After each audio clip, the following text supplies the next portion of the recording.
Oh, what's going on, everybody? It's your boy, Little Fat Mushy Tov, representing the WCIS. We can't inspire someone. OPP only promote positivity. Shout out to Waterbed Head, shout out to Uncle DV, and shout out to the whole WCIS community. That's all about a unity. How's everybody doing tonight? Hopefully, y'all feeling good. Welcome to the stream. Hopefully, everybody had a good weekend. Actually, I hope everybody had a great weekend. You here in New York City was a rainy, dreary weekend. So wasn't the best weather-wise, but nonetheless, it was still a good weekend. Still a good weekend. So before we get into the show, when you walk into the door, for everybody who's gonna watch this in the future, because I know there's a lot of people watching the NBA playoffs right now.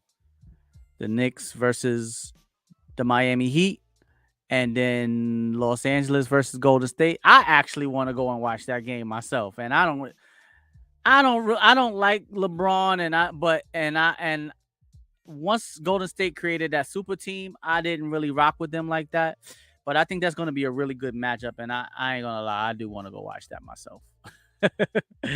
But I'm gonna watch it on the replay, or I'll watch the highlights. So tonight, before we get into the show, if you watch this in the future, when you come in, make sure you hit the subscribe button. Make sure you subscribe to the channel, hit the like button, hit the notification bell, help support the channel, and push forward that positivity. Join the community. That's all about unity. And tonight we're gonna what's going on? Welcome to the stream. Welcome to the stream. Brunanas is in the building. What up, Brunanas? How you doing? Welcome to this. I hope I said that right. I always try to say your name correctly, and I don't know if I'm saying it right or wrong, but welcome to the stream. All right. You should come on over to the YouTube though. Come on over to the YouTube. And I'm streaming on Twitch too tonight. I forgot I put it for Twitch tonight. But tonight we got a good topic. Tonight we're talking about comparing what your Mr. or Mrs. Right was compared to when you were young compared to now. Brew nanas. Okay, I said it right. Did I say it right? I hope I said it right. If I didn't, I apologize. Brew nanas is in the building. Yeah, we're talking about who did I want you to think to yourself, like, who was Mr. or Mrs. Right to you when you were younger compared to now that you're older? You know, like when we were younger, we had a lot of us had a vision in our mind of who Mr. or Mrs. Right was. And I know for me, okay, we're gonna go with Bree. What up, Bree? So I know in my mind, I had envisioned when I was younger. What up, BX the Great One is in the building. Welcome to the stream, my brother. Welcome to the stream. No, bruh-nanas. Okay, I hope I said it right. But I know when I was younger, I envisioned what I thought Mrs. Right was, and I know young women probably have an idea of who they consider to be Mr. Right. But as we get older, we definitely start to realize that, I know for me, I don't think there is a such thing as Mr. or Mrs. Right for men and women. I don't think there is a such thing. What up, BX the Great One is in the building. What's going on, my brother? Welcome to the stream. All right, so that's the question that we asking tonight. That's how we're gonna start off the conversation. All right, Bree, if you wanna come on over to the YouTube, just go to YouTube and type in WCIS1. I want you to jump into the conversation with us tonight. All right. What was the qualities of what a bad girl? Come out and play. What up, bad girl? Snipers in the building. All right. So, what was your idea of Mr. Right? BX, Bree, who was your Mr. Right, and has that changed as you've gotten older? Your Mr. Right, let's say when you was 18, 19. What's the difference between your Mr. Right then and your Mr. Right now? And BX, who was your Mrs. Right? Be right back. Okay, no problem. And who was your Mrs. Right when you were younger compared to now? Because I know for sure when I was younger, my Mrs. Right is completely different than what Mrs. Right is to me now. So I thought that that would be a good conversation to get into tonight because I think people sitting and waiting around for Mr. and Mrs. Right is definitely going to hinder you in the long run because love is like the ocean. It kind of it's it flows, it's fluid. So I think it's hard to have like a what up, crazy lunatic is in the build, insane in the membrane, crazy insane, got no brain. What up, crazy lunatic is in the building. What's going on, my brother? Welcome to the stream. Thank you so much for tuning in. God bless you, my brother. All right, so crazy lunatic, give me an idea of who was your Mrs. Right when you were younger compared to as you got older. That's the conversation we getting into tonight. All right. I know when I was younger, boy, I was so shallow. Shallow is not even the word. I'm doing good, crazy lunatic. All right. All right. Bree is in the building, aka. Nah, I'm gonna get it right this time. Brunanas is in the building. What's going on, Brunanas? Thank you so much for joining the WCIS community. And y'all definitely have to go check her out on Twitch. All right. I'm pretty sure her Twitch channel is. And to be honest, I don't think I had a real picture, and even less of one now. So you didn't have an idea of what type of man you was attracted to when you were younger? And why would you say even less now? You should have a clearer picture now. Or has dating and the dating scene become so polluted that it's like, you know what? God help me if I just find a decent just let me get a decent man. A decent man with a man with a baby face.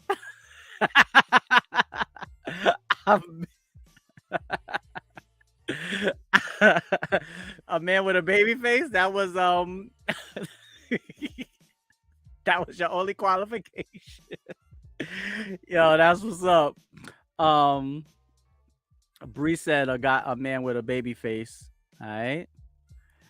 And let me bring up everybody that answers the question. I'm bringing it up on the screen, and I'll read it out loud.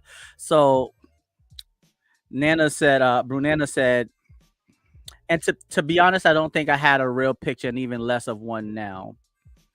She said maybe a baby face. What up, Ashy? Larry's in the building. What's going on, bro? All right. Like off Star Trek. Let's see. I'm not a dummy, but that's what was expecting a lot. That was expecting a lot back then. For a young man to have a baby.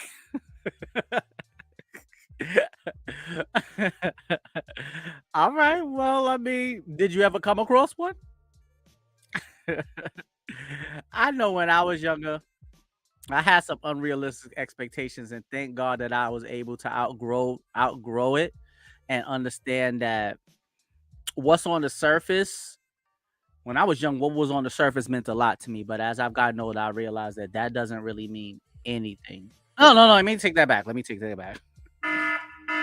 It's not that it doesn't mean anything. It does mean something, but that's not what is at the core of what attraction should be or what it is that you should be looking for. All right, let's see. That person might be on to something. No kids. Did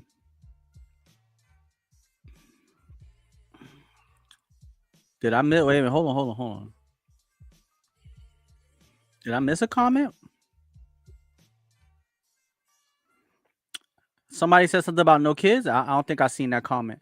But okay, so a man with no kids was one thing that was your dream man. What about like physically? Like Like, cause I know when I was young, I don't want to sound shallow, but I was on some. She got to be light skinned and she got to have big breasts and she got to look this way. And but now mind you, this is when I was really young, 16, 17 years old, and how silly I was, how silly and naive I was to even think that way. Actually, hold on. Let me put the link in the chat if anybody want to jump into the stream with me. Anybody want to jump into this conversation? Ashley, Larry, what I'm asking everybody is, what was your idea of Mrs. Right when you were younger compared to what you would consider to be the right type of woman for you now? And Bree, why do you have even less of an idea of the right type of man for you now? Always remember the wise words of the poet of the 90s. Never trust a big button to smile. Absolutely, bro. I mean, I had to go through it though. I had to go through it. I had to learn it for myself and understand. And we all realize as we get older, everything that glitters is not gold, you know? All right, hold on. Okay, let me lock my camera in. All right, it's locked in now. Yeah, definitely all that glitters is not gold. And that goes, a lot of times we say that speaking from a man's perspective, but it goes the same for a woman. A man who's flashy and a man who, got money falling out his pocket and women chasing behind him, you might look at that and be like, wow, you might be intrigued, but all those flashing lights and all that glitter, it may not be it may not be no gold. All right, Bree said things inevitably don't work out, even if people check whatever boxes you want. Um, you've never had a successful relationship? Never? Because you just said things inevitably don't work out. Inevitably they don't work out. So have you been disappointed in the past? I don't want to get too much in your business now. This is the internet. But have you been disappointed in the past? All right, let me see what my man BX has to say.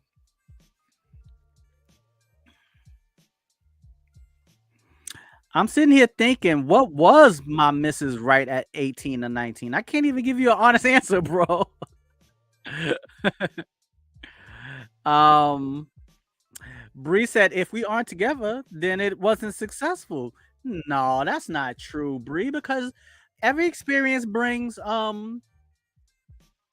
it brings it gives you wisdom, it gives you knowledge, it teaches you what you will and will not tolerate. It gives you new parameters and it gives you a new point of view of what you are expecting out of a relationship. If you want to have a great relationship, it does take a little practice. You gotta sometimes you gotta sometimes you gotta crack a couple of eggs to make an omelet. But I do understand what you're saying. If we're not together now, it wasn't successful. But did you learn anything from it?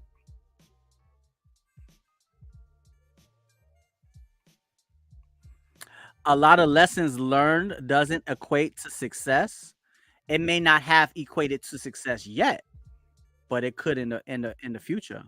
Uh-oh, Miss Daisy is in the building. What up, Miss Daisy? What's going on? Oh, snap. What a question. Many years ago, I definitely wasn't right in the head. I learned over the years that busy with it's busy with the brains, the so-called nerds. The years that is busy with the brains. So you're saying, wait a minute, I'm trying to understand what you're saying here. So um I definitely wasn't in the right head. I learned over the years that it's busy with the brains, so-called nerds. All right, so you're saying that when you were younger, what you considered to be Mr. Right was someone who was a little bit more nerdy? Okay, it was a typo because like I'm like I'm trying to wrap my head around it. I'm like, damn, maybe my brain ain't as busy as it should be. I'm like, wait a minute, what am I reading here? Yeah, everybody, make sure you subscribe to the channel. Hit the thumbs up button. You know, YouTube don't really support the small channels like mine, but we still get up on here and have a good time. Bree said she tries to learn from every interaction for sure. So tell me some of the lessons that you've learned, good and bad. Bree, what are some of the good and bad lessons you've learned from Mr. Right, Mr. Wrong, and any and everyone in between? All right. Miss Daisy is in the building. All right, so try to write that again for me. Wild Daisy. Okay, let's see if we can get it right this time. All right. No, I was not very smart years ago. What was attractive back then is definitely not what is attractive now. Okay, now we on the same page. All right. All right. Now we on the same page. Okay, wonderful. So I'm gonna ask you the same question, Miss Daisy. Um, what did you learn? What have you learned from, you know, evolving to see that there is no such thing as Mr. Right? You know, what what taught you that lesson? That's the question I want. What helped you learn and what taught you that lesson? All right. My man Cheating Deaf for you is in the building. What up, Cheating Deaf? What's going on, my brother? Welcome to the stream. All right. All right. So Bree said, don't assume. She said one thing she learned from Mr. Right or Mr. Wrong or anyone in between is do not assume a relationship is more than what it is. Absolutely. You have to have clear cut communication. You have to sit down because I'm telling you, you will end up in a situationship, a friendship before you know it. Because guys, ladies, if you do not push and set a parameter of what it is that you're looking for, what it is that you want, what it is that you will stand for, and what it is that you will not stand for, you'll just be floating in the river. You'll see the island somewhere over there, but you ain't gonna never get there waiting for a man. And then it's crazy because a lot of times when a man is a little bit more aggressive about what he wants, it seems like in this day and age now it's coming across as, oh, he's thirsty, or oh my goodness, he's too overbearing. It's like it's hard to find that sweet spot. It's the sweet spot. It's time. It's kind of hard. It's kind of hard to find the sweet spot. When a man is too intentional, it can come across as too aggressive or desperate or needy to some women. And then all right, let's see. A lot of hard knocks, hard living, and hard consequences taught me that it's the smart guys that want something in life that will keep that will help you grow and help you become who you are meant to be. God bless you. That's wonderful, wonderful, wonderful. And it's never too late to learn a lesson. And you're absolutely right. I say it like this. You sh- I think that you should try to get to know a person. No, let me say it like this. I think that you should try to get to know a woman as a person first. See what you have in common as two people. See if you have chemistry, see what you have in common, see if there's an attraction between this person to that person. Get to know her as a person, and ladies, get to know him as a person, because right off the bat we're both human beings, we're both people you know so get to know that woman as a person. Then as time goes on, you start to get explore her as a woman, but try to get to know her as a person first to see the things that you have in common. All right, Bree said, I think the saddest thing is feeling like the right one came and went years ago. Wow. Yeah, I mean, so now let me ask you this, Bree. Do you feel like you can get a second chance and find can you find can you find another Mr. Right? Or do you feel like it's over and done with? Because you're still a young woman. you know, because of something you did. Oh, you was the culprit? Oh my goodness. I respect you tenfold. You saying that you did something and it cost you your Mr. Right? Nah, I ain't trying to get it. No, I ain't trying to get in your business now.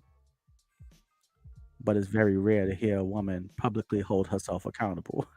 No disrespect, ladies. um, but what is it that you did? Okay, wait a minute. Hold on. Hold on, Bree. You type mad fast. You got them Twitter fingers, girl. Calm them fingers down. All right, hold up. She said, "I hate leaving the house." Okay, wait. Hold on. Let's start back. Let's rewind, selector. All right. I probably need to put myself out there more, and I don't. Okay. I hate leaving the house. So you consider yourself to be an introverted woman? Um, I believe she can find someone. There are a lot of good people out there. All right, that's right. We gotta uplift one another, and her being a young lady like she is, I'm pretty sure there's someone out there. There's someone out here for all of us if we take our time and really put forth the effort to become the best version of ourselves. We have to be if we present ourselves in the best way possible, I think it'll attract the right type of people to us. Sometimes it will also attract the wrong type of people. But okay, now let me finish up. I was finishing up what Bree said. She said, "Well, not just me. It wasn't all on her." So she wants to clarify. She said, I've resigned myself to one." Yo, you.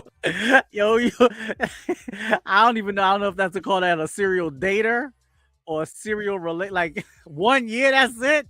Damn, that's all they get. 1 year, and then what goes wrong? You got a short attention span. You get you're not it's hard for a man to keep your attention. Anything longer and issues become monumental to me.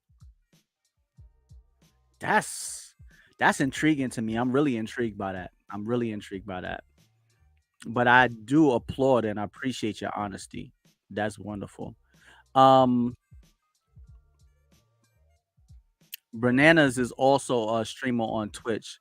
So so y'all could definitely go check her out. She has wonderful content. I've been kind of like following her and watching her content from afar for a long time, but I actually got a chance to watch it live the other night. She does like live streaming where she's doing art and stuff, and it's really cool. And I really appreciate you jumping into the stream and showing the WCIS community some love. All right. She said, I do get bored. Yes. Okay. Now let's see what Miss Daisy has to say. Being lonely when you're single is hard. Being lonely when you have who you thought was your Mr. Right sitting right next to you is a whole other type of lonely, and it will tear your heart out. Okay, yes. And that's why we have to condition ourselves to realize and recognize when we are ignoring certain red flags. I was having a conversation with Bad Girl Sniper about this and Cheating Death. And I was saying that some red flags we have to ignore to get to know the person because, we're going to see differences right off the bat. There's going to be certain things that you might be you might see as a red flag, but once you get to know the person a little bit better, you might not see it as a red flag. It may not be as a big of a problem, but there's certain red flags that I think once you start to see them, you have to address them immediately. Because if you don't address them, then you'll end up in a situation like Miss Daisy just said, when you're sitting next to the person that you thought was Mr. Right. But just because he's Mr. Right for you No. Just because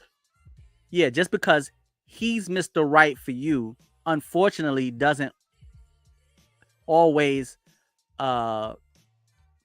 equal you being Mrs. Right for him, you know? And that's the hard thing. It's not hard to find someone. It's hard to find someone who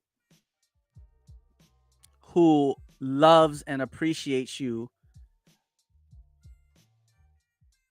I don't want to say on the same level equally, because I don't think you could put love on a scale. But you need someone that's going to put forth the same type of effort and the same type of energy and invest in the relationship or the marriage as much as you're willing to do. So I think that, to me, that is the real definition of who Mr. or Mrs. Right is. Someone who is willing to invest into the relationship or into the marriage the same way that you are, who's willing to put themselves out there. So that way, if things fall apart, you both have something to lose. But when he is Mr. Right for you, but you're not Mr. Right for him, when he loses you, he doesn't lose as much as you lose because he hasn't invested as much. It's like someone put $5,000 into a business and somebody put $1,000 in the business. If the business goes out of if it goes bankrupt, the person who put the $5,000 in is going to be more devastated. My main man Tom is in the building. What up, Tom? What's going on, my brother? All right, let's see what Bree had to say. I can't get past people that type a weird way in messages, laugh out loud, like using the instead of the, like why. Brie, I think you my spirit animal because I don't like that either. I can kind of accept it if I'm texting like my little niece or something like that, someone who's younger than me. But someone who's my age, nah, I can't do it. I do not like that either. I really go back and I be like spell checking and using punctuation in my text message. Like I'm really particular like that. So I'm happy that I'm not the only, I'm not the only one who's like that. My man Tom said in a relationship, you got to put that work in. If only one person is trying to make it work, then it will never work out. All right, my main man Tom coming in, dropping jewels. What up? Acknowledge Tom. We the ones and y'all the twos. Acknowledge me. The bloodline is in your city. What up, Tom? What's going on, my brother?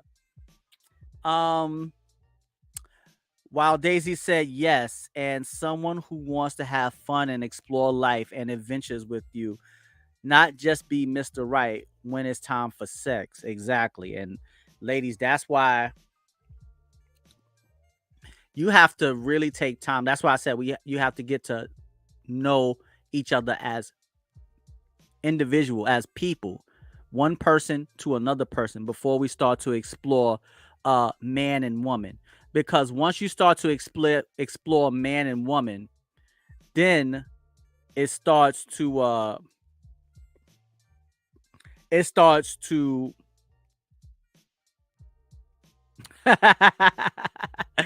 you mad petty, Bree. Once you start to explore things on a sexual side. What up? TCD is in the building. What's going on, my brother? My man Troy. What up, bro? Welcome to the stream. I'm streaming live on YouTube right now. I haven't spoken to you in a long time, man. How's everything? How's the family? How's the kids? Hopefully everything is good with you, my brother. God bless. Thank you, wise man. All right. Yeah, so when you start to get into like when men and women start to get into physical relationships, things start to get blurry. Lines starts to get crossed, emotions start to get exposed, and that's when things can become much more complicated. So that's why, especially for a woman, because like the old saying goes, it's mama's baby and father's maybe. A lot of times men can walk away from that responsibility. They may get held accountable financially, but a lot of times men walk away from the physical responsibility, and the woman a lot of times is left raising a child alone. So you have to really take time to vet a man and understand where he's coming from, who he is, what is his values, what is his upbringing, what is his, you know, because those are real lifetime decisions that you can make when in that heat of the moment. And that 15, 20, 30 minutes, depending on how he how he bring the ruckus. He come up in that bedroom and bring the ruckus, ladies. I don't know if he bringing it for 30 minutes, 40 minutes. Some men can only bring it for 10. Some men might be able to bring it for 5 minutes. Fellas, you got to bring the ruckus, though. But I tell you one thing, it ain't going to be worth it. It ain't worth it. It is not worth it. It really isn't. My man Tom, yes.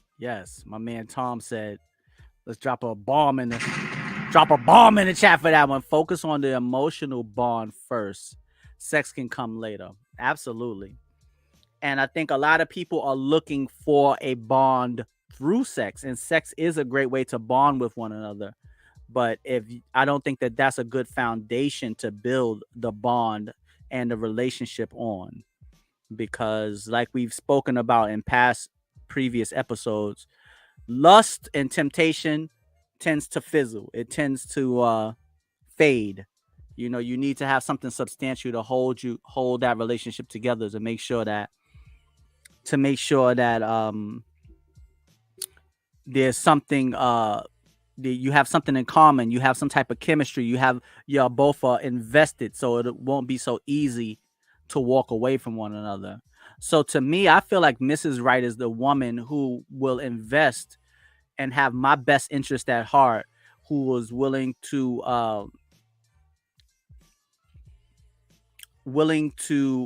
help me and in a way that only a woman can. There's a woman has an energy that cannot be recreated anywhere else. So regardless of what society is trying to tell you, ladies, regardless of what society is trying to do to y'all cannot be replaced, and you definitely cannot be duplicated. All right. There is an energy that you have that only women have. Only women have. All right, let's see what Bree had to say. Physical, lustful attraction typically comes first because you typically see people immediately. Yes, you're absolutely right. You see something, you like it, there's an attraction, but that's where you have to be mature enough to be able to control your feelings and control your emotions and control that lust and temptation. Let's see what Ashley, he said, here's a controversial opinion, not necessarily mine, but do you think about relationships being like episodes, a mini series, if you will, relationships like an episode? Relationships like, you mean like different, you talking about episodes as you're with one person, you're going through different phases of your relationships, and those are different episodes? Or are you talking about episodes as in you're in an episode with one person, you break up with that person, and you move on to someone else, and that's a different episode? Help me understand exactly what you're trying to say. Well said, T. Yes, someone who wants you and pushes you to be your best self. Absolutely. We got to understand that a lot of people have a selfish love. A lot of people have a selfish love because a lot of people haven't been loved correctly. A lot of people are walking around wanting love, but they have a void in their heart, and they haven't done the work to fill that void. So you're always going to, your love is going to be a little bit more stingy than it is generous. And that's where you have to take time and reflect on within yourself and understand what the problem is so you can fix it. That way you can walk into your relationship or into your marriage complete, where that person doesn't have to complete you. They add to you, but they don't complete you. You should walk in complete. You shouldn't want someone to, he or she completes me. You should walk in as a whole individual So because if you walk in as a whole individual, you at least giving that person all of you. But if you walk in incomplete, then you're asking them and you're putting the expectation on them to complete you, to fill in the gaps. And they may not be qualified, or they may have so many gaps that they need to have filled in that there's no way that they'll be able to fill in yours. And that's where clear-cut communication comes in. You have to be able to talk to one another and understand, what do we add to one another? Not, I need you to complete this. So I think a lot of people are walking around with a lot of trauma from their childhood or from previous relationships. And you got to take time to try to figure that out before you truly invest with another person, especially if you're talking about long term. Now, if you're talking about having fun for the weekend, go on a little trip, do what you do, then that's different. But if we're talking about long term, and Lord knows that in the world we live in now, we do need more long term loving relationships. All right, let me see what Ashley said. You date someone? Okay, let me see what Ashley said. All right, hold on. Let me go to Tom before I go there. Okay, sex will bring up false emotions after the act. When everyone calms down, you may find you don't feel the same way that you initially did. Absolutely. Okay. You date someone, go through motions, and the relationship ends peacefully. Okay, like Bree said, she gets bored. Keep it moving to the next episode. Again, this is not my opinion. Okay. Are relationships like episodes? I think a relationship to some people can be like an episode. If I think it depends on what they're looking for. You know, some people watch Netflix. Some people like to watch the shows weekly. You know, like we used to have to, and some people like to binge watch. If that makes sense. I want to sit down and watch the whole all 12 episodes and this over this weekend. And then some people like to watch the shows episodically. I don't know if that's a word, but episode by episode. I think it depends on the person. Some people want to consume and try to get the most out of the connections that they have with people. And then some people are just, you know, they're kind of like just floating along and, let's see what happens. And it takes you from one episode to the other. Some episodes might be funny, some episodes might be sad. So I think I don't I've never looked at relationships as episodes, but I can understand how some people could look at it that way. Like people come into your life for seasons. I would say it more like seasons than episodes. All right. People be really pressed, convinced that it's another person's job outside of their parents to raise them. Mm, you're absolutely right. You're absolutely right, Bree. If a man needs a woman, a man needs a woman, a good woman, to continue to nurture him, but not to raise him. I don't think any woman wants to raise a grown ass man. And if a woman does want to raise a grown ass man, it's because she wants to keep leverage. She wants to have a leverage over him. There's a lot of women who allow men to stay at their house and knowing that he's no good for them. He doesn't have a good job. He doesn't really contribute to the household. But for some reason, she lets him stay. The reason why she lets him stay is because she wants to keep that control over him. She wants to be able to have that leverage over him. And the leverage that she has is she is actually the woman of the house. She is the dominant one, where under the circumstances he has to be more passive. And that's also a red flag. All right.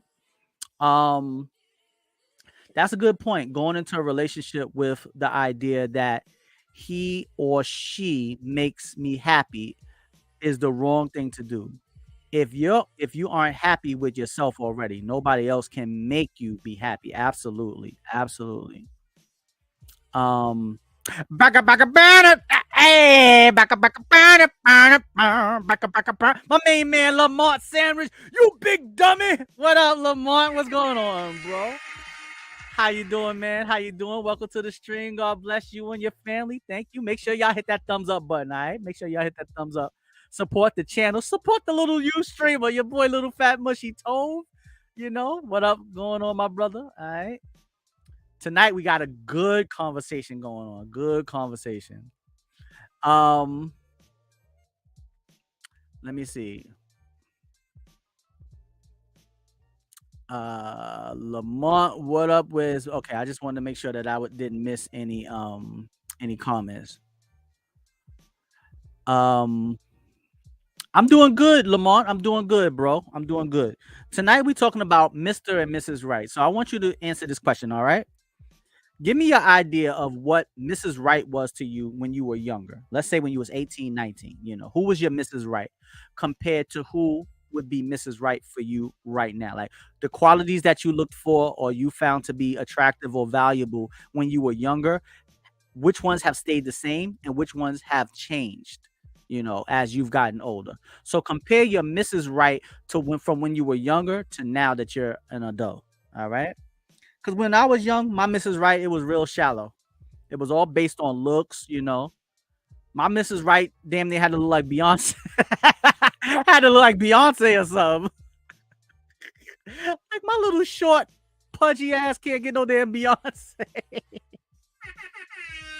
but you can't blame a man for dreaming. I was a little boy. I was like, shit. I want Janet Jackson. I think I deserve me a Janet. I think I want a woman as beautiful as Apollonia. I want me a Apollonia. Well, Tovi, what if she's I don't care if she's a terrible person or not. She look like Apollonia.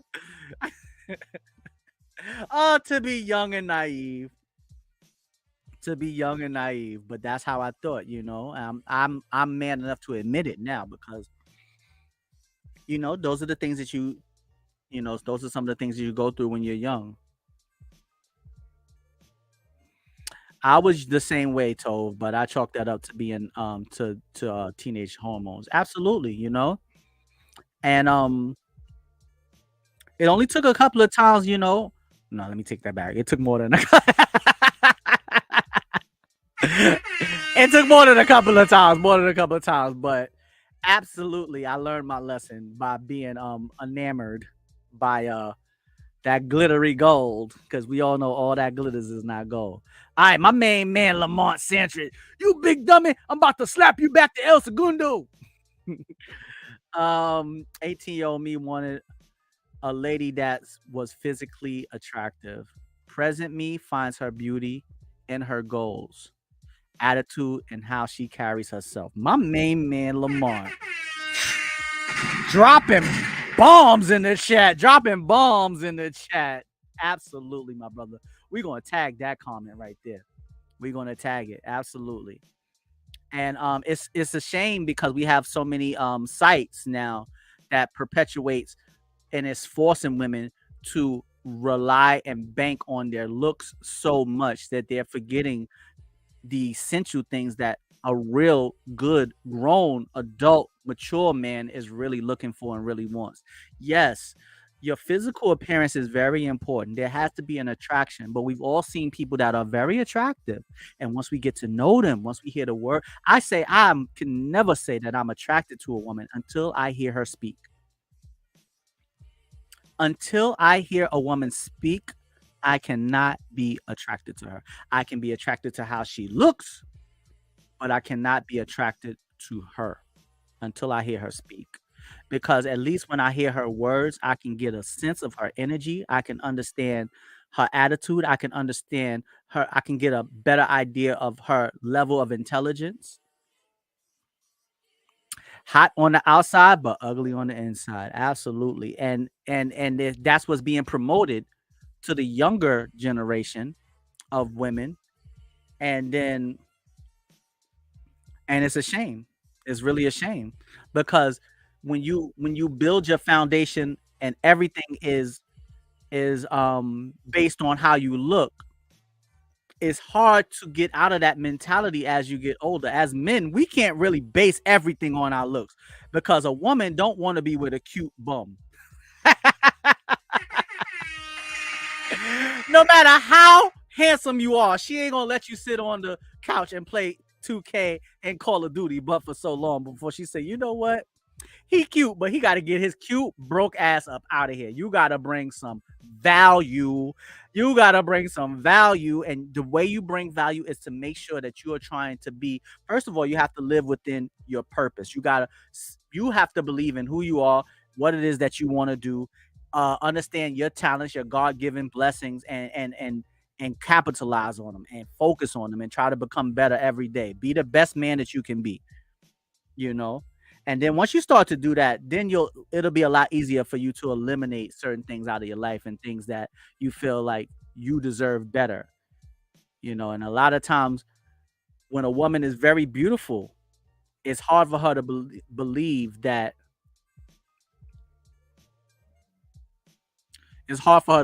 you could want anything beyond her beauty.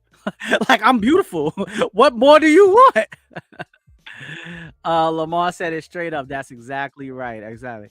Um, it's amazing the things we find attractive as the mind matures. Absolutely. Yeah. Let's see what Ashley says. Yeah, an ugly soul is ugly throughout. I don't care how fine she looks. All right. Bree said, a purpose in life is only meant to serve other people. Bree, I tell you the God honest truth. I feel anyone who knows me personally will attest to this. I'm at my best. I feel most I feel I'm truly within my purpose when I'm helping other people. Nothing makes me happier than helping other people. You know, I feel like Lord knows I haven't had the best life, but I've had a good life through very difficult circumstances, and it's because I've always been focused on helping others, and I always root for the underdog. I have, and I will always see myself as an underdog. So that's why I feel a kindred to. I feel connected to people that are not on top. I feel connected to people who are fighting the good fight and still have a smile on their face and still are humble enough to, even though they don't have it all, they're still willing to help other people. And when I'm able to help other people, it makes me feel wonderful. That's where I feel like I'm at my most happiest. So I agree with you 100%. I'm gonna go ahead and tag that one because I really like that comment.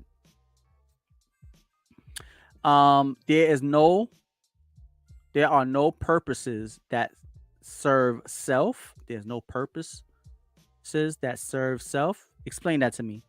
I think I understand what you're saying, but I wanna understand it completely. All right. Isn't it interesting that when you find out the kind of ugly someone is on the inside, their looks seem to melt away, and you don't see them physically anymore. It's like the beauty is fake. Absolutely. You're absolutely right. You're absolutely right. But you have to have that takes a man or a woman of great fortitude to be able to fight and see through that temptation and that attractiveness, because that type of attraction and that temptation and that lust can be very seductive. It can be very enticing, and it's not the easiest, especially for men. It's not the easiest to be able to turn a blind eye to. But I'll tell you this much: if you want to see, if a man is really a leader, if you want to see if he's truly a masculine man, you don't really need to watch him around other men. You need to watch him around women. If he can stand strong amongst women who are the most persuasive, the most persuasive on the planet, then you know that you have a true leader. You know you have someone that is of high moral fiber. All right. Let's see what Ashley said. That's exactly what I think, Daisy. All right. My favorite Sanford and Son quote is Esther. Fred, you got the spirit of Christmas, Fred, but the face of Halloween.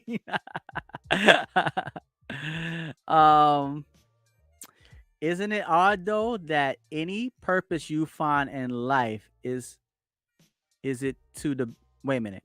Isn't it odd though that any purpose you find in life is to the benefit of other people. Is it odd? To some people, it may be odd. To me, it's not odd because I've always been that way. But generally speaking, yeah, I wish everybody could see that. I wish people wouldn't see it as odd. I wish it would be common that people would find joy in helping other people and servitude. You know, a lot of people don't understand what servitude is really all about. All right, my main man gets woo with the my main man Johnny Inkaholic is in the building. What up, Inkaholic? What's going on, bro? I see you done snuck up in the room. God bless you, my brother. All right, and then you might know him from the What's Going Down episode of That's My Mama. His mama named him Clay. I'm going to call him Clay. Boongu stepped in the room. My main man, Jordan Clay, is in the building. What up, Jay Clay? I know I'm mad loud, y'all, but I'm happy to see it. I'm happy to see all the people joining me tonight. God bless each and every one of y'all. Thank you so much. All right. But yeah, you're absolutely right, Bree. I mean, I wish it wasn't so odd for people to realize that servitude is a great thing. You know, serving a purpose to other people also makes you valuable. If you serve a purpose to people, it adds value to you. You know, a lot of people think that if you serve a person, if you are doing something to help a person, that puts you beneath that person, like they're your boss or they're the ruler of you, or you're a slave to them. And that is not true. Servitude is one of the most beautiful things you can do for someone, and it's even more beautiful when you know that that person will oh, you want to jump in? All right, here we go. Let's put the link up there. All right, there you go, Jay Clay.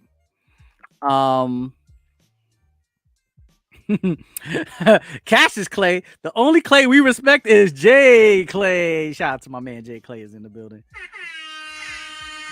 Yeah, but yeah, I wish people would understand that servitude is a beautiful thing when you are taking time to do for others, especially when those people or that person, you know that they need the help or they cannot do for themselves. It's very important.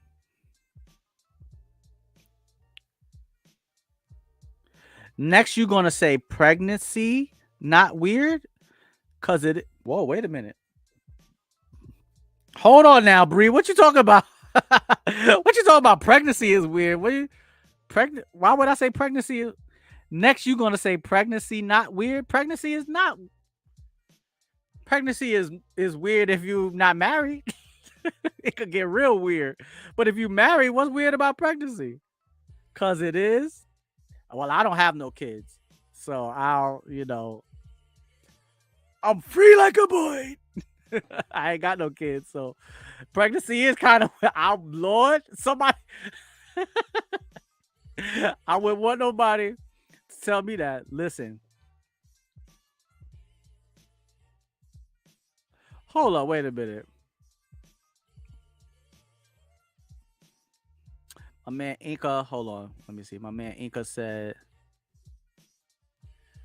been working like a mofo, bro, making my yard look spectacular and like $1,000,000. All right, bro. That's what I'm talking about, man. Doing, making sure that you're where you rest your head and the place you call home is looking presentable, looking good the way you like it. That's what you're supposed to do, my brother. God bless you. I appreciate. I like that. I like that. I like that. The fact that you've been, holding it down and keep up the great work. Okay, now let's get back to what Bree. Listen, if they cut you open tomorrow and put a person inside you, you're gonna feel some kind of way. Bree, what are you? What are you? Wait, Bree. You talking about me as a man? They gonna cut if they cut me open and put a person inside of me. First of all, ain't no person going up inside me. I tell you that much right now. Thank you very much. Thank you very much. Oh, wait a minute. Did I hold on. My bad. I don't think I copied the link. My bad, J Clay.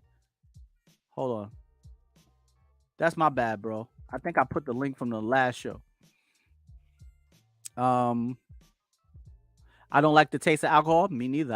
I've never had a drink of alcohol in my whole life. A lot of people, may not.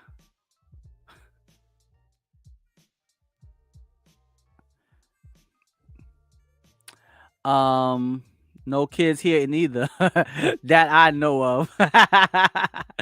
Jasmine is in the building. What up, Jasmine? Welcome to the stream. Welcome to the stream. I got a good question for you tonight. All right, let me know if you're still in the stream. I'm just trying to keep up with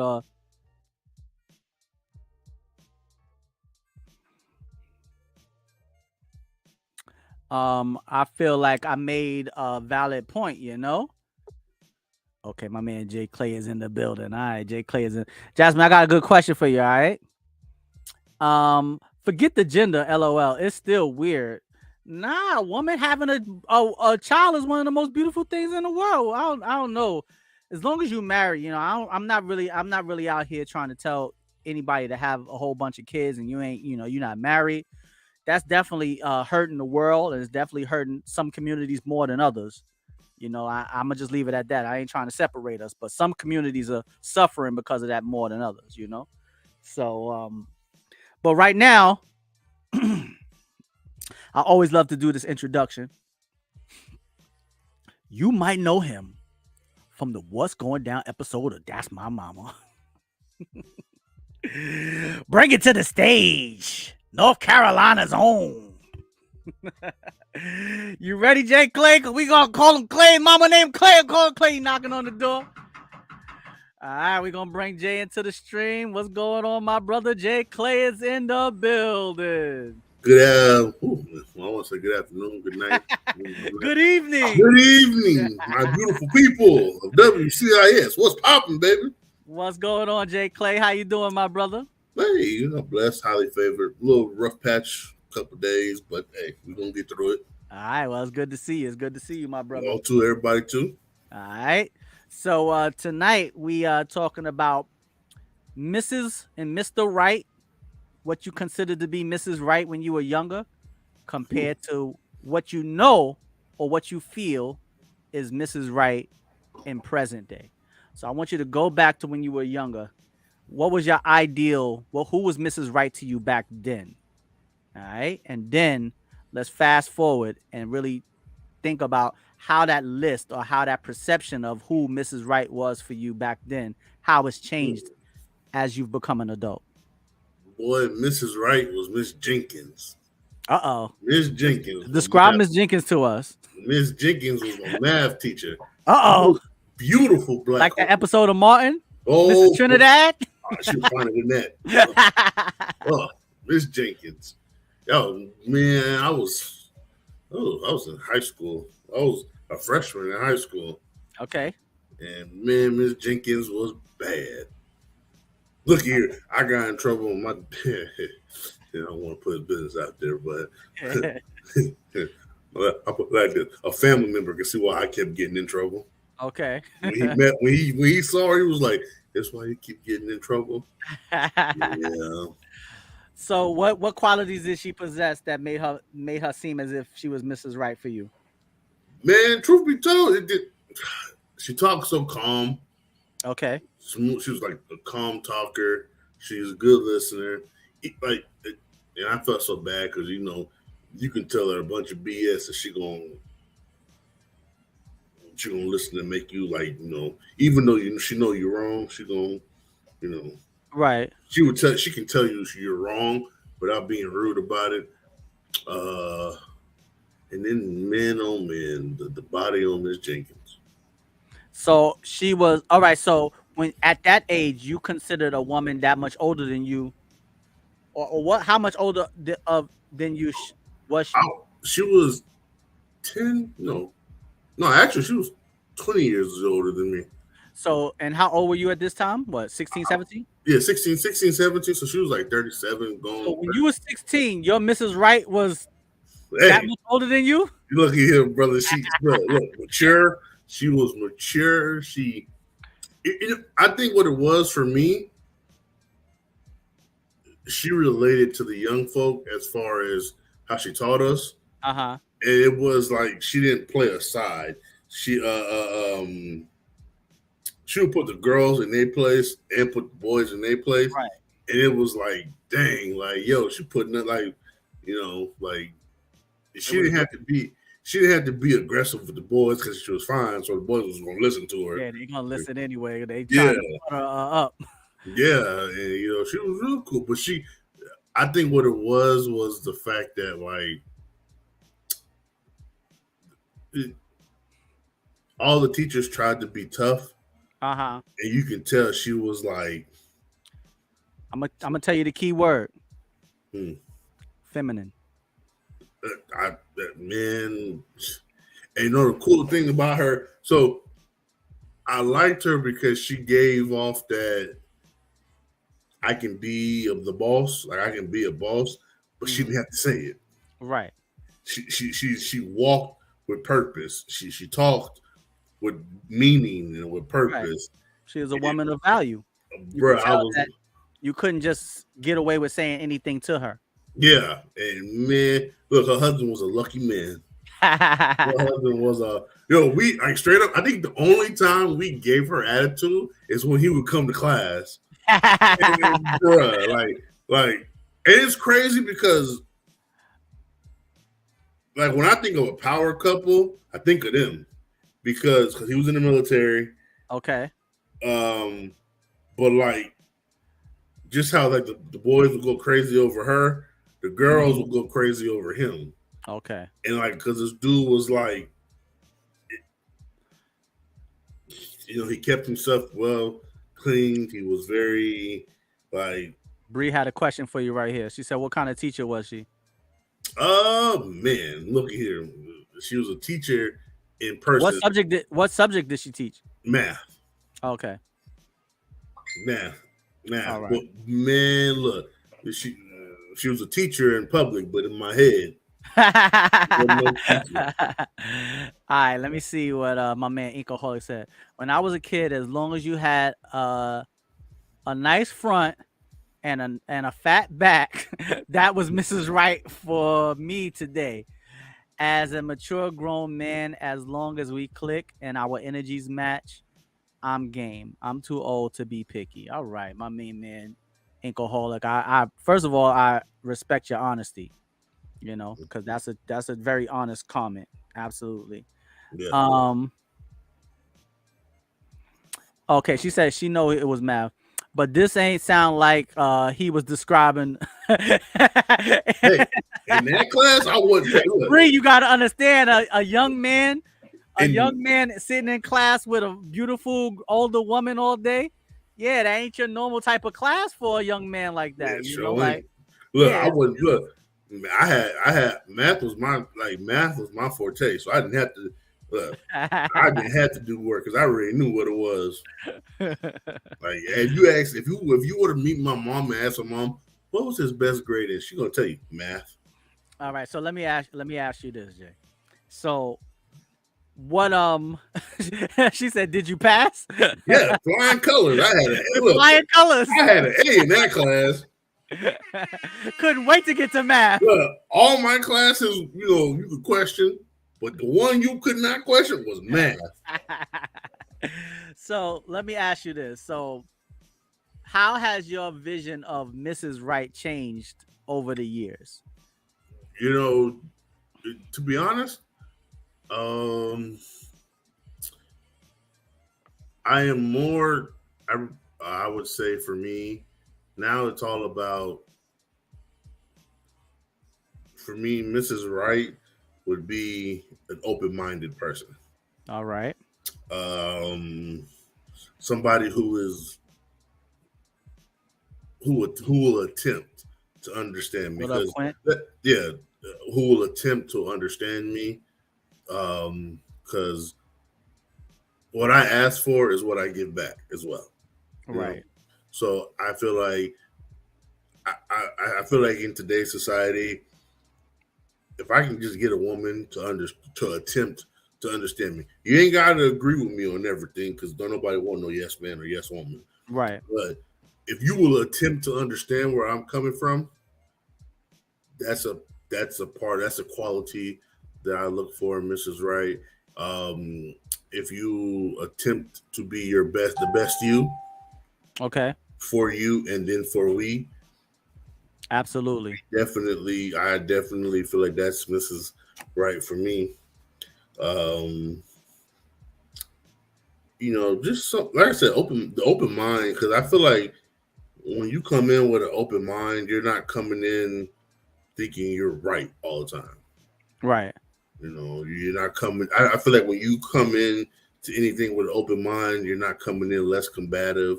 You're coming in with a process to try to understand something. Right.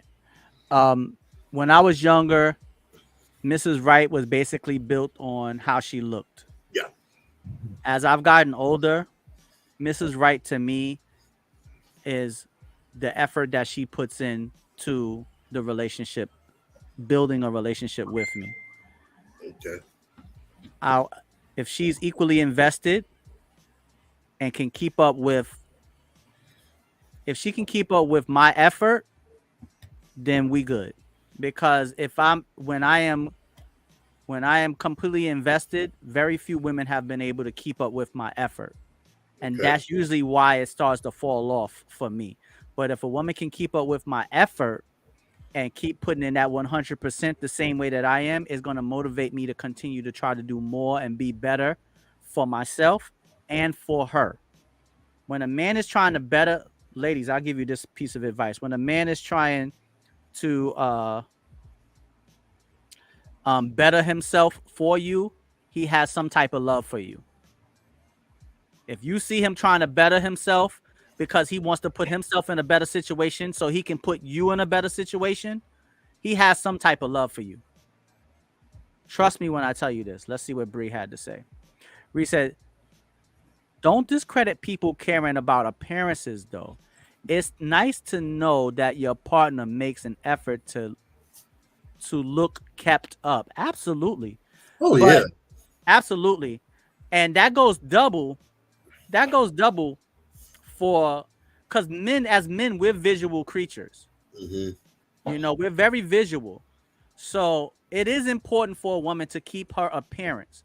But I feel like where it starts to go overboard is when you're trying to when a woman is over glamorizing herself, that also can become a turnoff. Because if you feel like you have to be completely done up to go to the supermarket, that says something that sets off that's somewhat of a red flag to me, because I want you to, at least around me, feel comfortable enough to feel beautiful in your own skin without having to do anything extra and all this. You ain't got to get no damn surgeries. You ain't got to put on no face full of makeup. You ain't got to have all these tattoos all over your body. You don't have to live up to what society is saying what is beautiful. If I like you, I've already accepted you for who you are and how you look. So I agree with you, Bree. Making sure that you look good for your partner is important, but also it's also important to not overdo it where you feel like you always have to look like a model. It's okay. You can be beautifully, and you could be naturally beautiful, and believe me, a man will be just as attracted, if not more attracted, to your natural beauty than the made up beauty. Because a lot of women, you see a picture of them, they look like, Lord have mercy. But then behind closed doors, when all of that come off, she could look like a completely different person. You know what though? If you don't, I'm sorry to cut you off. Follow. To add to that, here's the thing: I don't mind the makeup, right? No, I don't mind the makeup. It's the added the personality that comes with the makeup. In other words, don't be regular. Don't be regular person. Then when you put your makeup on, it's morphin' time, and then you got a whole new character on you with the makeup. Right. Now, I will say, like my wife, when we have our little date nights, right? She get cute.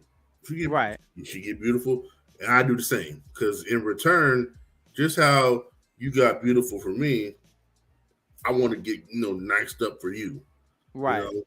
And I do feel like um I do feel like I don't mind the makeup, but like you said, if we're going to something simple, you know, if we're going to the grocery store or if we're gonna go run some errands, you ain't gotta get dolled up. Right. It ain't gotta take you 30, 45 minutes to get ready. You know, Right. slap on some pants. Well, we live in Texas and it's Yeah, hot, just so put on some tights, slap on put some your hair up in shorts a bun, and let's roll. put a nice little t-shirt on, little, put on some nice sneakers, little flip-flops, whatever you want to do, and let's be out, I'm You telling still you. beautiful. You still beautiful. Miss Daisy said, I agree. To me, high maintenance doesn't equal attractive from either male or female. Okay. Absolutely. Tom says she thinks she's Janet Jackson, but she looked more like Freddie Jackson. Jesus Christ. Tom, Oh, what? definitely. I find that certain Bree said, oh, definitely. I find that certain physical enhancements come with a certain demeanor. Mm, Yeah, I mean, it's let me say this. Like Jay said, I don't feel there's anything wrong with makeup. But once you start doing things to your body that are permanent, yeah. like going under the knife to change how you look, I can't agree with that. I can't co-sign with that. And I know a lot of dudes like, Yeah. damn, I like a girl with a big this and big D's and this. All right, yeah, Baby, but I got collard it's gonna greens on the lead to stove. problems and complications for that woman down the road. And if you thinking about being with that woman long term, you're gonna have to be by her side as she's going through those complications. And then it's not gonna be so pretty. Then it's Sure. not gonna be so glamorous. Looky You here. know. I'd rather feed you collard greens than give you needles. Not my cornbread. Yeah, I'm telling you. I'd rather you do it that way because. So here's the thing. We were actually talking about this at my job. And one of the girls was like, "So would you allow your wife to go, get plastic surgery?" I said, "Hell no. I ain't gonna even front." I said, "Hell no." So I got attacked. They were like, "Why do you want to control her?" And I was like, "It's not about controlling her." But I was like, I look at it like this because I'm a man and I like to do research on things before I say, And I was like, "Yo, these BBLs and these, you know, any type of surgery to alter yourself Right. plays a role down the line. Maybe not right there and then, Right. but plays a role down the line." And I'm not look. I can't tell a woman what to do with her body. It's 2023. You do how you see fit. Understand? I'm not telling you no because I don't want to see you change. I'd rather see you change naturally, where you can't do wrong to yourself, and then do these things, and then you're paying for it. Right. Because you hear a lot of these women who got these BBLs, and now get them. Now they're telling you not to get them.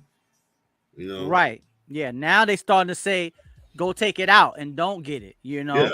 Exactly. You see a lot of women trying to go back and reverse it. But anytime you go under a knife, there can be critical complications and deadly consequences. For any little procedure, you never know. Absolutely. And what I'm saying is, for me personally, I would not want I would never suggest to my woman to enhance her body in any kind of way that is surgical. I wouldn't do it. I wouldn't do it. Never, never, never would I do that. Never.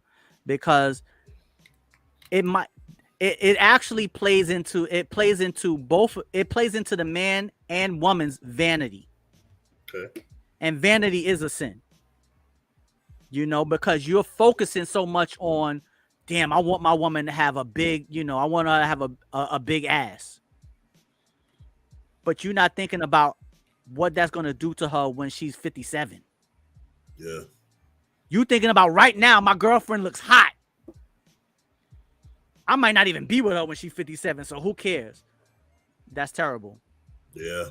Me personally, I'm a much better person and a much better man than that. I I always want what's best for my woman, and I would never tell her to do something like that. And I would strongly encourage, if she wanted to do it, I would strongly encourage her not to.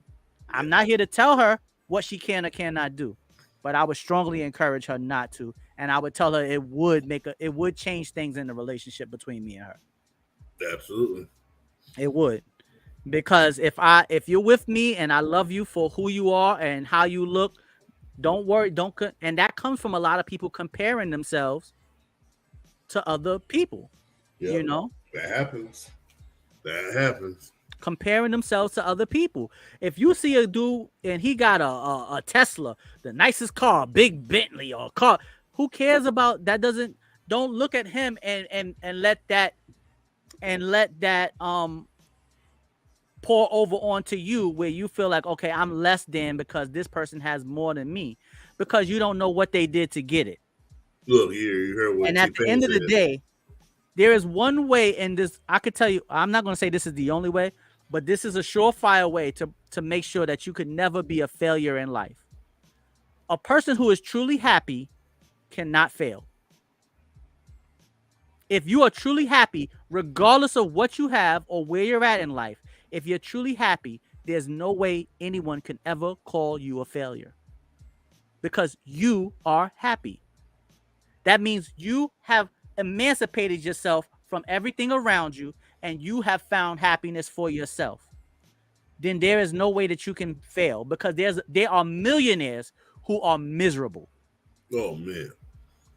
They may look like they're having the time of their life, but there are millionaires who are miserable. There are people living in Cambodia who are as poor as dirt, but they're as happy as can be. So as long as you're happy, you cannot be a failure in life. So that's why you have to make sure that you're happy with yourself. Most people are doing these things because they're comparing themselves to other people and trying to make themselves happy by being what they see other people become, or trying to be who other people are. But if you're truly happy, if some people are happy in a mansion, some people are happy in a 1-bedroom house, a 1-bedroom apartment. But if they're happy, some people are happy in a Bentley, some people are happy riding a bike. Okay. And if they're happy, both parties, if they're happy, then there's no way that they could fail. But I'll tell you one thing, the person who has a lot more to lose. Yeah. I think so. I agree with that. You know, the person, a rich person who's truly happy, God bless that rich person. You know, God bless. Uh-oh, my man, old dog. You got the strap? You know it. What up, old dog? What's going on, my brother? What it is, man. Welcome to the stream, old dog. How you doing, man? God bless you. Welcome to the WCIS community. All right, make sure you hit that thumbs up. You know, promote the positivity and join the community. You know, but old dog, tonight we're talking about your definition of Mrs. Right when you were younger. I don't know how old you are, but let's go back to your younger days and compare to how old you are now. You know, what was your Mrs. Right back then compared to your Mrs. Right now? All right. But yeah, as long as you happy, you have to focus on finding your happiness. And trust me, once you focus on finding your own happiness, it'll be very easy for you to make other people happy. And I said, and Bree agreed with me earlier. I don't know if you was watching, but when you are able to make other people happy, I really believe that God gives all of us our gifts, and some people's gift is servitude. You know, you might think that Denzel Washington is an actor, right? Mm-hmm. But his gift is not acting only. His gift is also servitude, because he serves a purpose. He gives us entertainment. Okay. He entertains us. He puts a smile on our face. He puts intrigue in our mind. His movies make us think. His movies are exciting. His movies are interesting. Jamie Foxx is a great comedian. He has good music. He is also someone who is in servitude. You might say, well, he's an actor. He's a comedian. But a comedian is actually a person who's acting within servitude, because they're serving a purpose to the people around them. He's not telling jokes to himself in the mirror. He's telling them to us. to make us laugh. Servitude is beautiful. So when you're able to help other people, regardless of how you use your talent to help other people, it's a beautiful thing. And I think God will always reward you for it. You helping kids learn, you help kids understand football. Yeah. Teaching them X's and O's. You don't grow up, you don't automatically know X's and O's. Somebody got to teach you. Somebody got to be there to teach you and help you understand what's going on this field, where you need to be. You on the weak side or you on the strong side. Brother, look here, Don't I know it? So I think that people don't understand how important being of servitude is, and God will continue to bless you when you serve the people. A chef, you might say, oh, he's a great chef, but who is he serving the food to? The people. Right. Serve. He's serving the food. Servitude. Hey, what up, Jersey Devils in the building? What's going on, Jersey Devil? Skin like a Hershey. Everybody give a hand to Miss Jersey. How you doing, ma'am? What up, Jersey? How you doing? Welcome to the stream. Miss Daisy said Denzel is also a great inspirational speaker. Yes, he is. So look, there are five people that I'd pay to hear talk for 5 hours straight. Morgan Freeman, Denzel Washington. Absolutely. Barack Obama. Okay. Michelle Obama. All right. And Steve Harvey. Yes, they all. They got some. Yeah. Man. They all have a very. First of all, all of them are very charismatic. Yes. They have a charismatic way of speaking that's automatically entertaining. Steve Harvey start off before he even give you a drop of knowledge. You're already kind of like hooked into what he's saying because of how he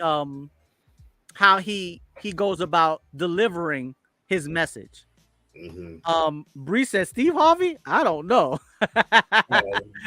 Different strokes for different folks. But yeah, they're all very charismatic with the way that they speak. Yeah, and then you get faith in it. They also seem very passionate about what they're speaking about. Yes, and I think that's what gets it for me. That's what gets it for me. The passion behind it. When someone is passionate about what they're speaking about, I always want to hear it. Whether I agree with it or not, yeah. I like to hear it because whatever they're saying, they're passionate about. A person that I would like to I could listen to speak for 5 hours is Kanye West. Okay. Because although some of the things he says may be a little left or a little right to a lot of people, but I respect that he's speaking passionately. Okay. I feel like whatever it is that he's saying in that moment, he believes that shit. Excuse my language. Yeah. Bree said, I wonder if Steve be gaslighting people, that's all. Well, Bree, you also have to understand that as successful as Steve Harvey is, he has to play into the agenda also. There's going to be certain messages that he gives to the people or give to men and women that may be like, I don't know, I don't quite agree with it, but you got to understand the platform that he's on. He's on like NBC, like he's on major. These networks and the platforms that he's on are controlled by people that he can't just say exactly how he feels. Yeah. So he gotta kind of like put a little seasoning on it so it can be appealing to everyone. Yeah. He has to fix the dish where everybody can get a little bit out of the pan, where it won't just appease a certain audience. So that's why a lot of times I think, because I heard him say in an interview the other day, he said women are the table. I completely disagree with that. But the platform that he said it on has an agenda behind it. So for you to be able to continue to stay on those channels, you got to play the game. Yeah. Unfortunately, It's very few people that get up on any platform and can speak 100% freely of exactly how they feel. Yeah, because there'd be some people who give speeches, and I sit there and be like, do you believe it? Like, I wonder if they believe what they be saying sometimes. Mm-hmm. Because like Shannon Sharp, I love Shannon Sharp. Right. I love Shannon Sharp because he'll say it, and but you can tell he don't believe it. Right, exactly. Because he has a part that he has to play on the show. Exactly. But you can tell he don't, Right. Like, but he got it. But you gotta keep collecting your checks. You gotta keep collecting your checks. Say that. So, Jersey, the question that we asking tonight, we got a little sidetracked, but the question that we asking tonight is, describe what you consider to be Mr. Right when you were younger, compared to who you see as a Mr. Right for you in this day and age at this present time in your life. I'm interested in hearing her answer. I feel like she gonna spoken word us.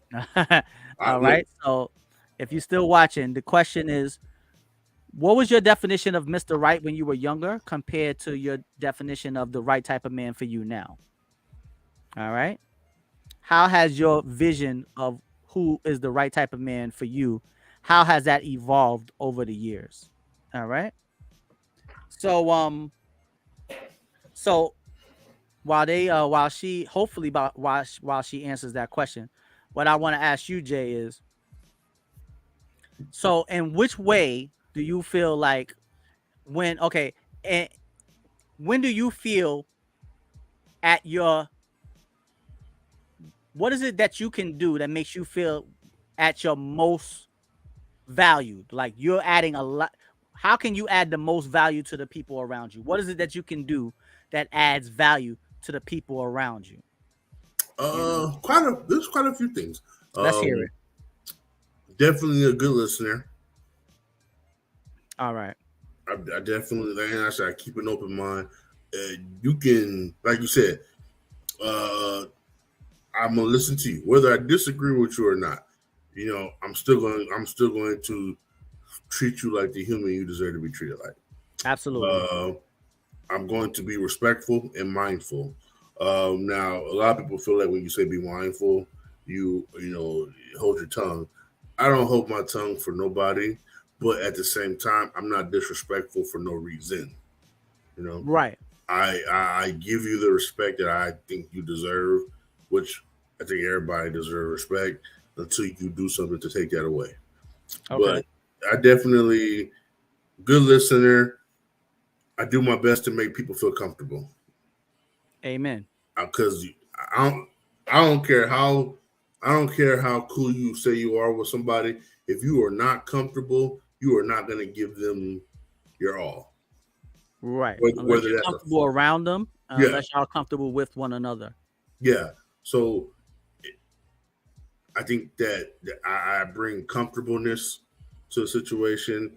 I'm not going to judge you, based off of, us talking. I do my best as a person I like to give good energy.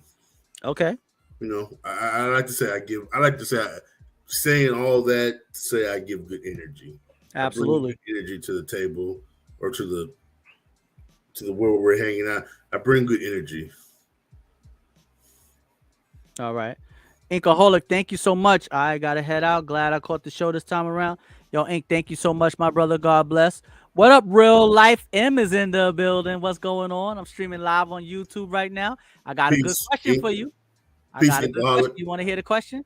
All right, Johnny Inkaholic, have a great night, bro. Real Life M, I got a good question for you if you want to hear it, all right? A really good question. What about you, Tov? What value do I feel like I bring? Yeah. The value that I think I bring to people that are around me is, number one, I am genuine. I'm not a phony. I'm not a follower. I cannot be persuaded. I'm going to be honest with you. All right, let me hold that thought. Let's get Jersey's answer real quick. All right. When I was younger, I think I was impressed. I think it was impressed upon girls. Mr. Right was someone who did it all. Worked, provided, romantic, a protector, etc. Okay, so that was your idea of Mr. Right when you were younger. All right, now All right. let's hear your definition now that you've gotten older. All I right. can dig it.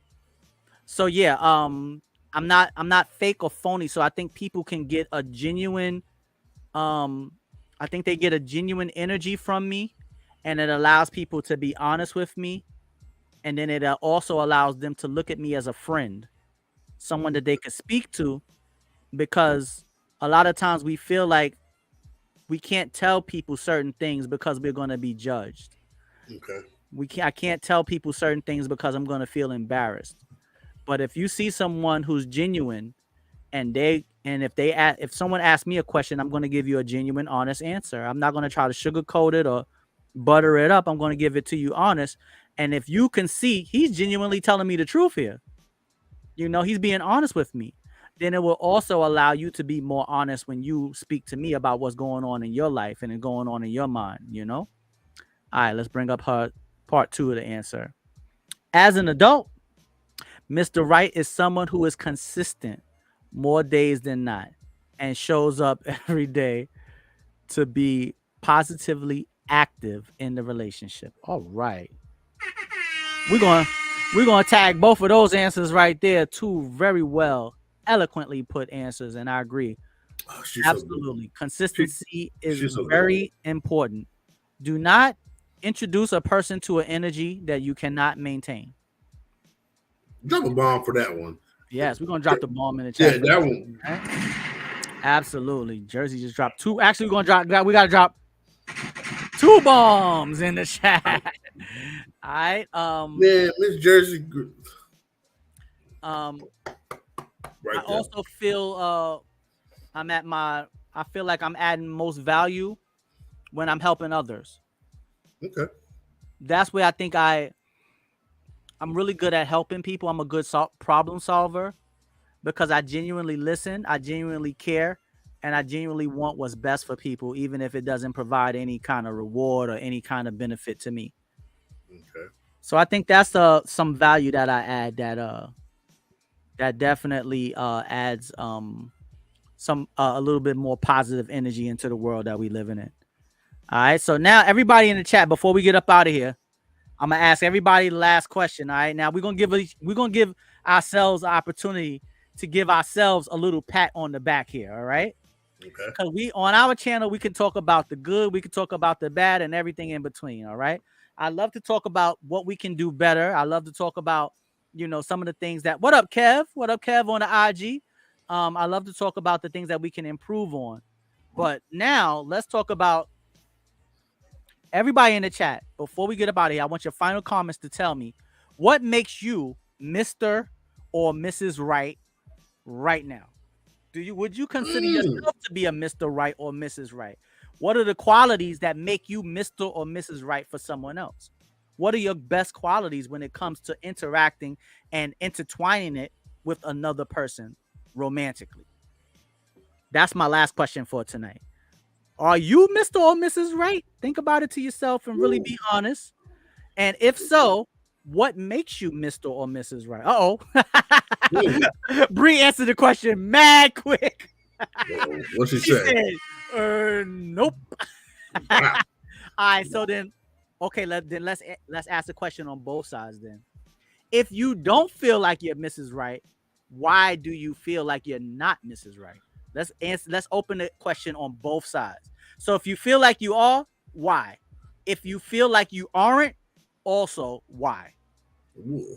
Jay Clay, what makes you a married man? So we know you Mr. Right for somebody. But in your own estimation, what makes you Mr. Right? Let me think about that for a second. All right, everybody in the chat, what makes you Mr. or Mrs. Right? And Bree, what makes you Mrs. Wrong? I'm about to say it, Bree, because you said nope, quick. Okay, she says she has a lack of emotional intelligence. Hey, I appreciate you being honest. I appreciate your honesty. Yeah, that's very rare for a woman to have a lack of emotional intelligence. Most women are overflowing, got too much emotional intelligence. Girl, can you dumb some of that emotional intelligence down? Oh, wow. I want you to be aggressive, but not that aggressive. All right, look. Hold on. Wait a minute. What are you talking about? All right, let's see. Go ahead. Let it marinate, J. Clay. I'm thinking, Go man, ahead. Think about it, I bro. want to drop a bomb for that question because Jesus. All right. Tom said, I'm Mr. Right for my wife, or rather, she's Mrs. Right for me. She made me a better man. I mean, that's a great answer, but we asking you to tell us why you, the qualities about you, Tom. What do you think she sees in you that makes her make you Mr. Right for her? But that's a wonderful answer though. Wonderful answer. Ooh. Do you make her a better woman? And if so, why? Because that's what would make you Mr. Right. Haha, drop a bomb for Tov. Yeah, Tov preaching today. Reverend Tov in the building. Hugh Hefner, he can take the picture, but only the Lord can make it for you. It helped Gilligan get off the island, Lord. Make more, sop you up with a biscuit. Oh man. It looks so good. Oh, sop you up with a biscuit. Which Jersey? Can I hear your answer? I want him to Jersey answer.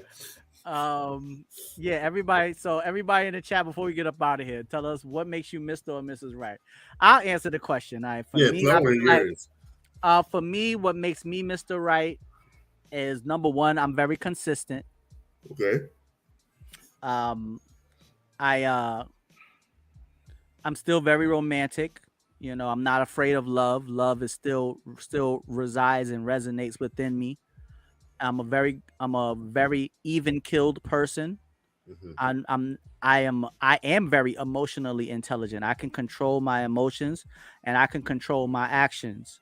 So if a man can prove that on certain levels or on a lot of levels, he can control his actions, his words, and his emotions, it can at least lend to the thought that he's disciplined, and loyalty and discipline kind of go hand in hand. A lot of people don't realize that. But if you're loyal to something, you're also going to be disciplined about it. Okay. You can't be loyal to something without having some type of discipline, because something has to make you continue to do it and stay loyal to it. And that is a cousin to discipline. So I think what makes me Mr. Right is I'm loyal, I'm consistent. I still have a very warm and loving heart. I believe in romance. I believe in God, and I'm genuinely care about other people's feelings. I don't want to succeed. I can never be happy if I'm succeeding and someone who is close to me or someone that I love is failing. I will always want to help or try to help. So I think those are some of the qualities that I would see in myself that would make me Mr. Right. And I'm generous. I'm not cheap. I'm a very giving person. Okay. I am Mr. Right because I embrace my flaws. God bless you, my brother. I don't hide who I am. Okay. I respect what is brought to me. I respect and fight for what I'm to be, who I'm to be with, what I'm to be with them, why I'm to be with them. I respect those three: what, when, why, and all that. Okay. I'm open-minded. I will never. I'm emotionally balanced. All right. I'm emotionally balanced. And it's very important for a man to be emotionally balanced, because a man that is out of control emotionally is a dangerous man to himself and his woman.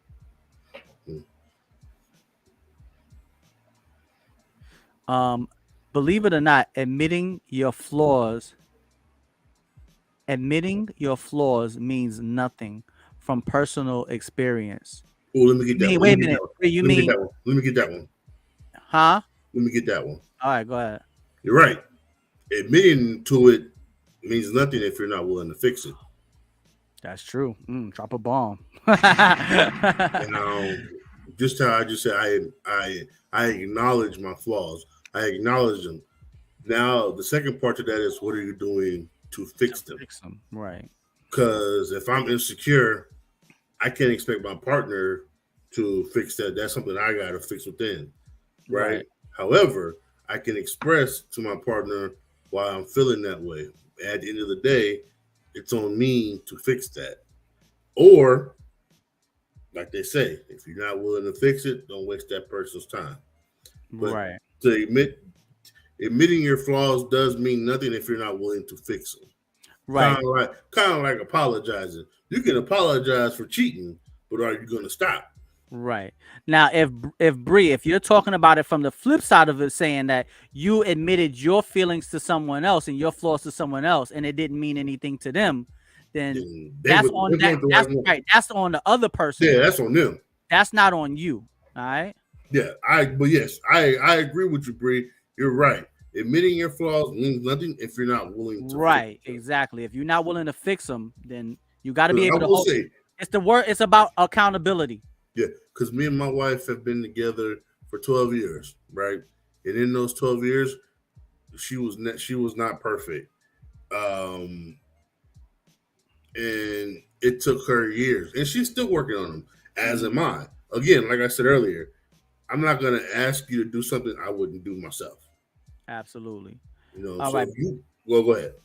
Bree said, but don't ask me to fix my being, though. No, if someone is asking you to fix your being, like who you are as a human being, first of all, you can't fix your human being. You can't fix your being. Yeah. That's who you are. You can't fix it. You can change it, but if you are happy with who you are, then it doesn't need to be fixed.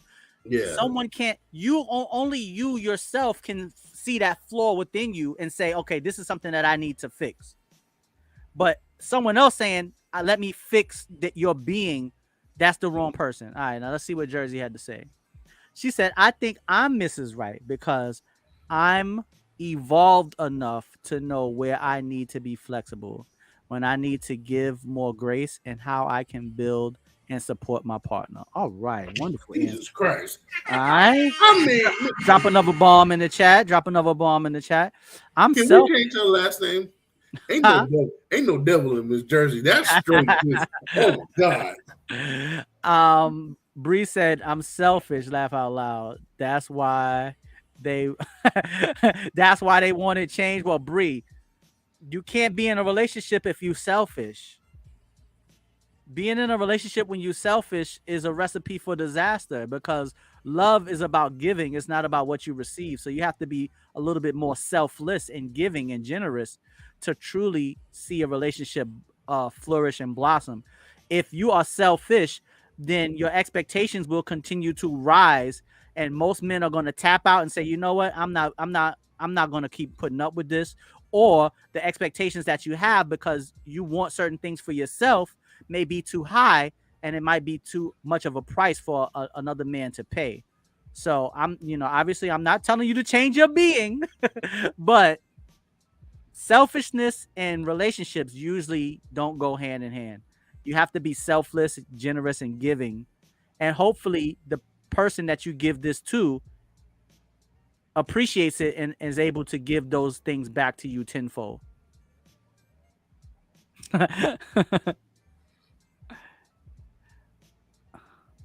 Hold on, let me see.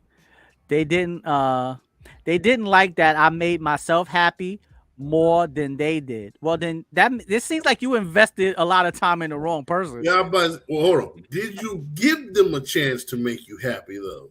That's the question. Bree, you got to come on the show. Yeah, for real.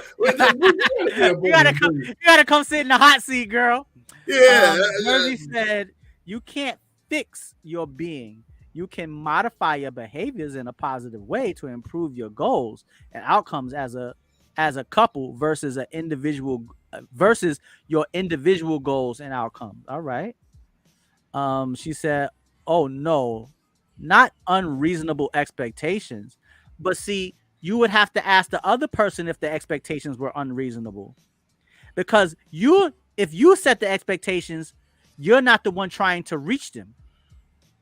It's the other person trying to reach them.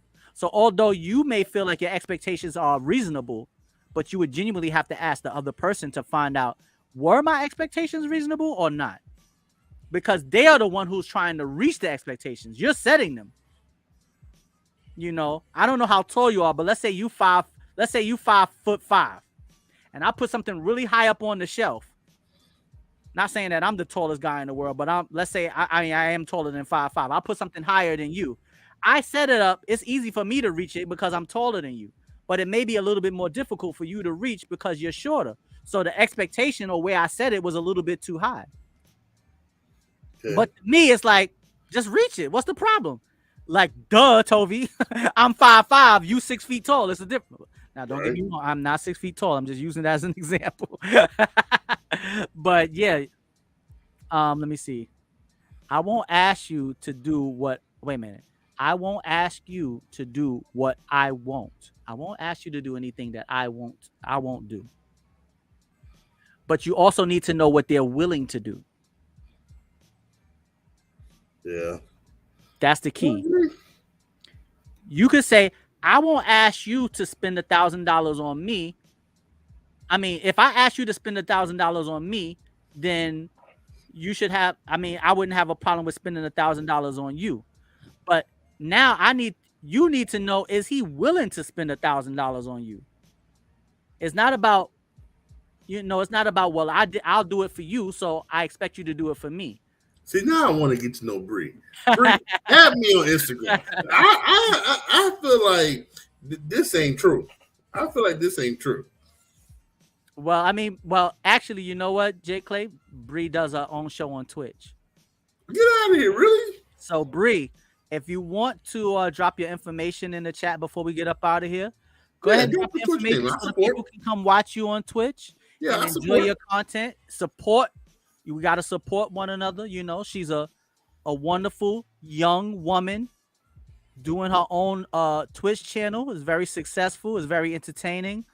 And what is she doing there? The stream that I see, she's doing art. She was drawing a picture from scratch. Okay. I've also seen her play games. So y'all can go check her out. I don't think I even.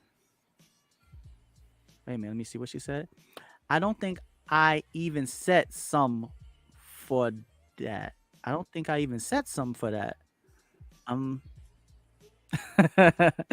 Breeze, leave your information. So if anybody want to come and check out your stream, they could come check it out.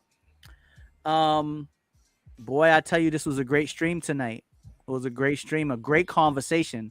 Sometimes the conversations are so good, I like to come back the next stream and pick the conversation back up. We might pick this conversation back up on Thursday, or we might alter it a little bit, but it'll definitely be in this same theme. We're going to talk about, red flags. We're going to talk about love languages. We're going to talk about. Okay, there you go. Let's put it up on the screen, everybody.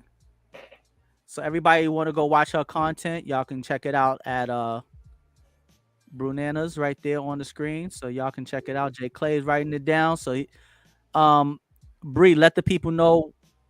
I don't know if you have a set schedule, or do you just announce it ahead of time when you're going to stream? But if so, then they also got to follow you on Instagram. So if y'all want to know when she's going to stream, make sure you'll follow her on Instagram and go and enjoy and support her. We gotta support one another. It's an entertaining stream. So there you go. And here's her Instagram. All right. Right now she's trying to get an iPad for her stream. So y'all can go help her out. So she said, I aim for Fridays and Saturday nights. All right. So that's an aim, y'all. That don't mean it's gonna hit the target. It's just an aim. All right, Jay Clay, my brother. Yes, sir. Back on Thursday, we will pick this conversation back up, bro. I will do my best to be here. All right. If not, thank you so much for joining me tonight. Oh man, look, I appreciate y'all having me as usual. Absolutely. All right. So we're gonna go ahead. Everybody in the chat, thank you, each and every one of you, for sharing your time, your knowledge, your comments, and your inspiration. I truly appreciate it. Hopefully you will be back on Thursday. We'll have another great show. We'll have another great topic. And also, I want y'all to do this for me. This is what I want. I want 3 people. I'm gonna ask 3 people to do this for me. Jay, Bree, and Jersey Devil. I want all 3 of y'all to send me a clip from YouTube, just off the internet, wherever you can find it. Just send me a clip, and I'm gonna play it on the show. And we're gonna react. My mama didn't name a clip. She ran. I want y'all to send me a clip, something that's interesting to you, and I'm gonna play it live on the show, and we're going to react to it live on the show. All right. So if there's anything that interests you, anything that you find interesting, a topic that you want to talk about, send me the video. I'm gonna play it, and then we will react to it as a group live on the show. All right. Gotcha. Bree, you can send me anything that you want. Whether you think I'm going to enjoy it or not, it does not make a difference. Send me anything you want. I'll watch it on the stream live, and I'll react to it, and I'll give you my the honest, in the moment opinion of what it is that I'm seeing or what I have just seen. Just don't be offended if I don't like it, because I'm going to be honest. All right, Jay, let's go ahead and hit the outro. All right. Yes, sir. It's your boy, Little Fat Mushy Toad, representing the WCIS. We can inspire someone. OPP, only promote positivity. Shout out to Waterbed Hev, and shout out to Uncle DV. Shout out to his mama named him Clay. I'm going to call him Clay. And shout out to the WCIS community that's all about unity. All right. Thank you so much. Blessings to you all. I want y'all to enjoy the rest of your work week. Be productive. Be positive. And I want y'all to stay blessed, stay beautiful. And until next time, peace out, y'all. Later. All right. Later, Jay. Later, man. Bye, everybody.